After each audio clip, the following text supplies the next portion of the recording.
যে ঘাতক সৌহার্দ্য পরিবহন 26টি তাজা প্রাণকে এড়িয়ে নিয়েছে।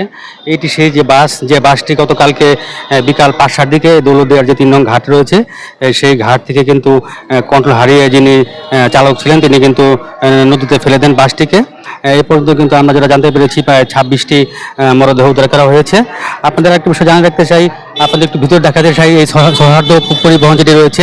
আপনারা দেখছেন যে ভিতরে যে অবস্থা এটি কিন্তু আসলে একবারে লণ্ডভণ্ড হয়ে গেছে। বাসটি কিন্তু আসলে মূলত গতকালকে রাত 11:30টার দিকে দীর্ঘ 6 ঘন্টা প্রায় চেষ্টা করে যে হামজা রয়েছে উদ্ধারকারী জাহাজ সেটি কিন্তু উদ্ধার করেছে।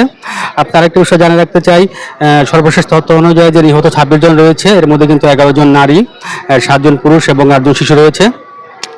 এই বাসটি কিন্তু ঢাকা অভিমুখে যাওয়ায় বাসটিতে কিন্তু 40 থেকে প্রায় 55 জনের মতো যাত্রী ছিল বলে ধারণা করা হচ্ছে।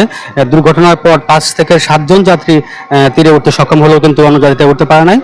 এদিকে গতকাল কিন্তু রাতের দিকে নৌ পরিবহন প্রতিমন্ত্রী রয়েছে মোহাম্মদ রাজিব হাসান, তিনি কিন্তু ঘটনাস্থলে পরিদর্শন করেছেন এবং দুর্ঘটনার কারণ অনুসন্ধানে কিন্তু রাজবাড়ী জেলার অতিরিক্ত ম্যাজিস্ট্রেট রয়েছেন এবং নৌ পরিবহন মন্ত্রণালয়ের অতিরিক্ত সচিব রয়েছেন মহিদুল ইসলামের নেতৃত্বে কিন্তু পৃথক দুটি তদন্ত কমিটি করা হয়েছে এবং আগামী 3 দিনের মধ্যে কিন্তু এই তদন্ত কমিটির রিপোর্ট দেওয়ার কথা রয়েছে। আমরা আপনাদের এখন জানাতে চাই যে 26 জন যে শনাক্ত হয়েছে এই শনাক্ত যে তালিকা এর মধ্যে রয়েছে রেহানা আক্তার, স্বামী মৃত ইসমাইল হোসেন খান, বাড়ি রাজবাড়ী পৌরসভায়, মর্জিনা খাতুন, স্বামী মোহাম্মদ আবু বকর সিদ্দিক, কুষ্টিয়া পৌরসভা, রাজীব বিশ্বাস, পিতা হিমাংশু বিশ্বাস, খাগড়বাড়িয়া কুষ্টিয়া সদর, জোহরা আন্তি, পিতা মৃত ডাক্তার আব্দুল আলিম, রাজবাড়ী পৌরসভা, কাজী সাইফ, পিতা কাজী মুকুল, রাজবাড়ী পৌরসভা, মর্জিনা আক্তার, স্বামী রেজাউল করিম, ছোট ভাকলা গোয়ালন্দ, ইসরাফিল, পিতা দেলোয়ার হোসেন, কুষ্টিয়া, সাফি আক্তার রিথি, পিতা রেজাউল করিম, ছোট ভাকলা গোয়ালন্দ, ফাইজ শাহানুর, পিতা বিল্লাল হোসেন, কালোয়াখালী রাজবাড়ী, তাজবিদ, পিতা KBM মুসাব্বি, রাজবাড়ী পৌরসভা, আরমান খান, পিতা আরব খান, বালিয়াকান্দি রাজবাড়ী, নাজমিরা বা জেসমিন, স্বামী আব্দুল আজিজ, কালুখালী রাজবাড়ী,